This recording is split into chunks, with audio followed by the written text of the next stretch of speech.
아주 오래전부터 인간들은 자연세계에 어떤 규칙성이나 원리가 있다고 생각해 왔습니다. 제일 먼저 쉽게 발견되는 것은 낮과 밤, 그리고 암컷과 수컷, 이런 문제였죠. 하나님이 만든 이 세상은 선명하게 이분화되어 있고, 이러한 창조 질서는 너무도 선명해서 부정할 수 없는 것으로 여겨졌습니다. 어둠이 있는 밤은 죽음의 세계요, 반면에 낮이 살아 움직이는 세계라 여겨졌습니다. 밤엔 모두 죽음의 상징인 잠을 자야 했던 것이고, 아침에 일어나야 다시 삶이 시작되는 것이었지요. 당연히 밝은 것은 좋은 것이고 어두운 것은 나쁜 것이었습니다. 낮은 하나님의 세계이고 밤은 사탄의 세계입니다. 여기서부터 일찍이 천당과 지옥의 개념이 싹텄던 것이었지요. 낮의 세계가 일종의 천당의 세계요, 밤의 세계는 어둠이 지배하는 지옥의 세계였습니다. 하나님은 삶의 세계를 관장하는 영원히 죽지 않는 세계, 곧 천당을 지배하는 신이었다고 생각되는 것이었지요. 이때부터 선한 사람들은 하늘나라에서, 악한 사람은 어둠의 세계 낭떠러지 밑으로 떨어진다는 소리들이 세계 곳곳에서 나타나는 것이었습니다.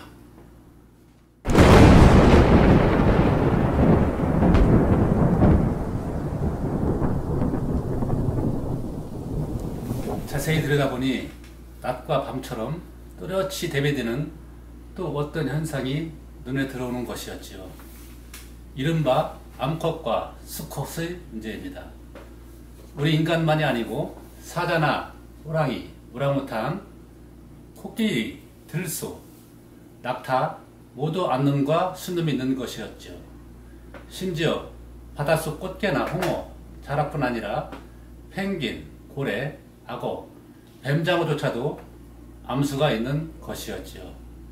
사람들은 이런 현상들을 보면 하나님이 만든 이 세상은 확실히 음양으로 갈라진다고 확신도 갖는 것이었습니다. 이때부터 사람들은 눈에 띌 정도로 세상을 둘로 나누어 보기 시작하였습니다. 그러자 더 많은 사물들이 둘로 대별되는 것이었지요. 바닷가에 사는 사람들은 밀물과 썰물로 바닷물이 갈라지는 것을 보았습니다. 이것도 하나님이 숨겨놓은 세상의 질서라고 여겨졌지요. 그래놓고 보니 또 어느 지역에서는 추위와 더위로 세상이 나누어지는 것이었습니다. 더 열심히 찾아보자.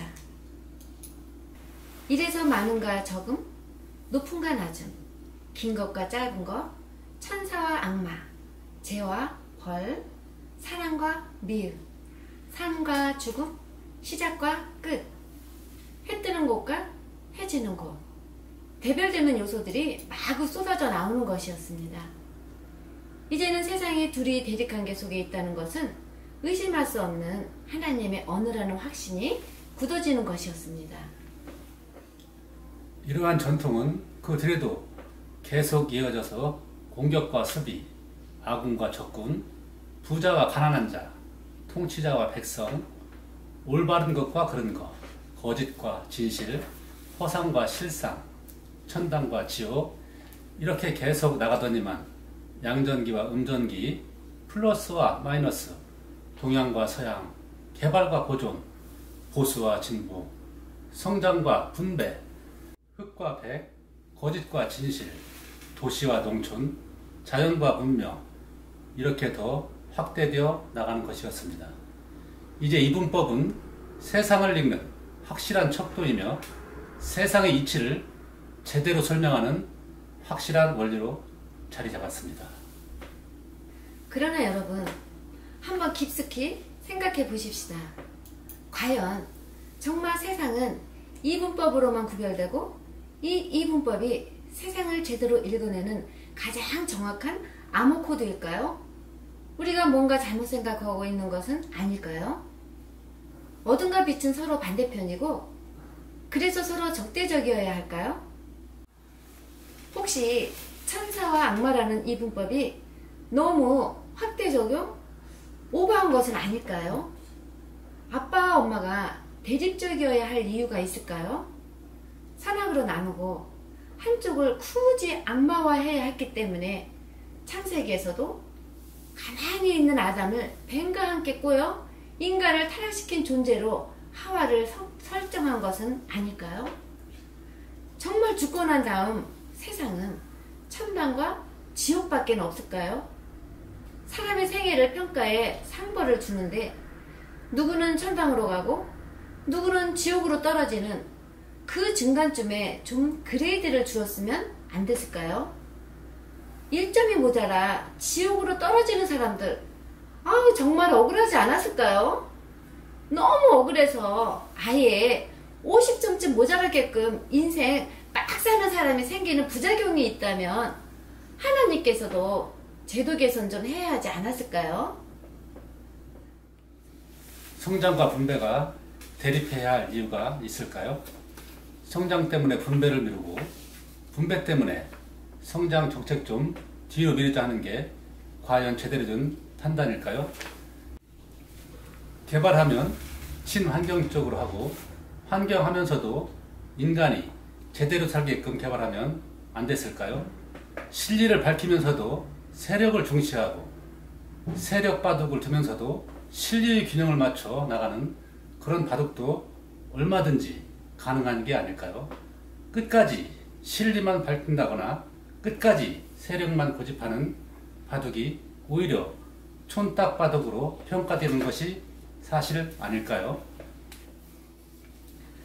지금쯤에 와서야 그동안 우리들이 생각했던 많은 생각들이 허점투성이라는 것을 알아차리지, 불과 100여 년 전까지만 해도 사람들은 여전히 미몽 속에서 사는 것이었지요. 지금도 여전히 미몽 속에 헛소리하는 사람들이 적지가 않습니다만요. 기본적인 팩트 하나부터 체크를 해보겠습니다.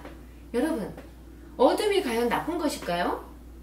밤에 잠을 자야 다음날 일할 수 있는 것 아닙니까?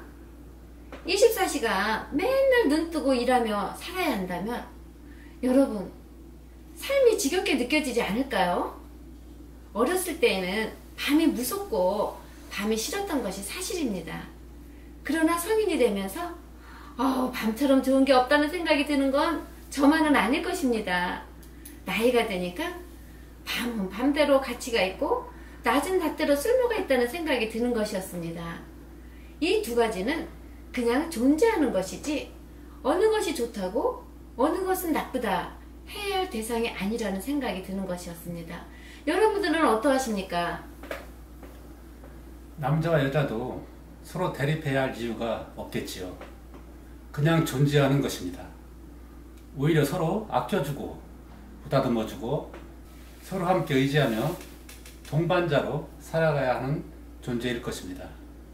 힘이 약한 여성 대신 남성이 힘써야 할 일이 있고 남성이 놓치기 쉬운 섬세한 일들을 여성이 메꿔주는, 서로 이렇게 협력해야 할 대상이지 적대적이어야 할 이유는 없는 것입니다.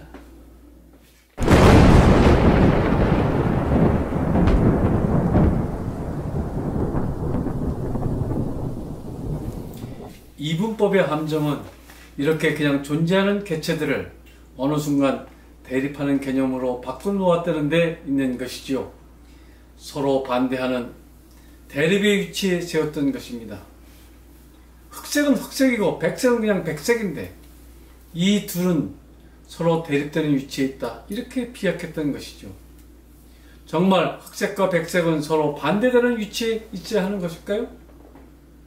그런데 이번엔 그것 갖고도 모자라서 거기에 어느 순간부터 적대감까지도 갖게끔 하는 교리가 슬쩍 끼어드는 것이었습니다. 혹시 헤겔을 얘기하시는 것인가요? 헤겔, 막스, 레닌, 스탈린 등이요. 헤겔은 정반합해가면서 역사가 발전해 간다고 생각하는 것이었지요. 새겨 들으면 충분히 일리도 있는 발상이었습니다. 그러나 이 문장을 너무 경직되게 교조적으로 해석하는 후학자들에 의해서 예상치 않은 많은 후유증이 나타나는 것이었습니다. 언어라고 하는 것은 근본적으로 한계가 있는 것이라는 것을 헤겔도 몰랐을 것입니다. 정반합 갖고는 세상 전체가 다 수용되지가 않아요. 세상에 엄청난 많은 경우의 수를 너무 단순한 도구만으로 일반화한 오류가 있는 것이죠. 이분법이 사례처럼 세상은 오히려 굳이 말하자면 이런저런 기보가 쌓이는 바둑판과 같다고 할 수 있어요. 이 장소에서는 18급짜리 바둑 내용이 펼쳐지고 저 장소에서는 프로 구단들의 바둑이 전개되기도 하는 것이죠. 역사의 곳곳에서 일반화하기 어려운 여러 형태의 사태들, 국면들이 각기 나름의 내용들을 가지고 전개되고 있다고 봐야 하는 것입니다. 어디서는 18급 실력으로도 이기는 역사 내용이 있고 어디서는 프로 구단임에도 지는 내용이 나오기도 하는 것이죠. 성급한 일반화의 오류를 범했다고 해겔 역사관을 평가할 수 있는 이유가 여기에 있는 것입니다. 요즘에 와서는 확연히 결정론적 역사관이 태조하고 여러 다양성을 인정하는 상대론적 역사 해석의 대세가 아닌가 싶습니다. 물리학에서도 기계론적, 결정론적, 뉴턴역학 시대는 끝났고 하이젠베르그 이후로 불확장적인 상대론적 해석학이 확실한 대세를 장악했다고 보여집니다. 세상은 갈수록 점점 더 불확실한 미래로 빨려 들어가는 것 같습니다. 현대 과학과 현대 문명의 트렌드가 이러함에도 아직도 한국 사회 곳곳에서 중세 시대적인 결정론적 역사 해석들이 판치고 있어서 저욱이 당혹스럽고 괴기스럽게까지 느껴집니다. 삼성전자가 반도체 산업으로 세계 전자산업의 총본산인 것처럼 대도약을 해내고 있음에도 불구하고 국민들의 의식구조는 여전히 중세적 종교 맹종국가 수준에 머물고 있으니 이를 어찌 해석해야 될지 모르겠습니다. 계몽기를 거치지 않고 식민지를 겪었던 데서 이런 혼선이 있는 게 아닌가 싶기도 합니다. 상당한 교육 강국이라 하면서도 피식민지 백성들의 의식구조가 툭툭 튀어나오니 역시 역사에 공짜가 없다는 느낌도 듭니다. 다시 현안으로 들어가 보십시다. 한국 언론 방송에서는 아직도 한국의 중심 정파들을 보수와 진보로 나눠 대립시키고 있습니다. 현 집권 세력들을 소위 진보라 칭하고 야권 세력들을 태극기 부대 또는 꼴통 보수라 칭하는 게 일반화되어 있습니다. 이러한 구분법에 대해서 어떻게 생각하시는지요? 현 집권 세력이 진보입니까? 저는 정말로 처음 듣는 소리입니다. 그런데 더 가관인 것은 현 야당 세력, 여기서도 이를 인정하고 자기들은 보수를 대변하고 보수가 단합해서 진보 세력을 끝장내자 하는 것이에요. 이 사람들이 미쳤나 싶습니다. 보수와 진보가 무엇인지도 모르는 사람들이라고까지 저는 볼 수밖에 없어요. 보수와 진보 가치가 서로 대립해야 할 이유가 있습니까? 더 중요한 것은 현 집권 세력을 진보로 불러주는 그 한심함입니다. 세상에 저런 진보는 없습니다. 인권을 존중해야 진보인데 북한 인권에 대해 한마디도 안 하는 사람들이 어떻게 진보일 수 있나요? 진보는 의회 민주주의, 경제 민주주의, 삼권 분립, 공정한 선거 이런 거를 존중해야 하는데 이런 걸 마구 훼손하는 사람들이 어떻게 진보일 수가 있나요? 현재의 보수대 진보 프레임은 방송 등에서 만든 프레임이라고 저는 봅니다. 이런 싸움 하면 보수가 진보를 이길 수 없습니다.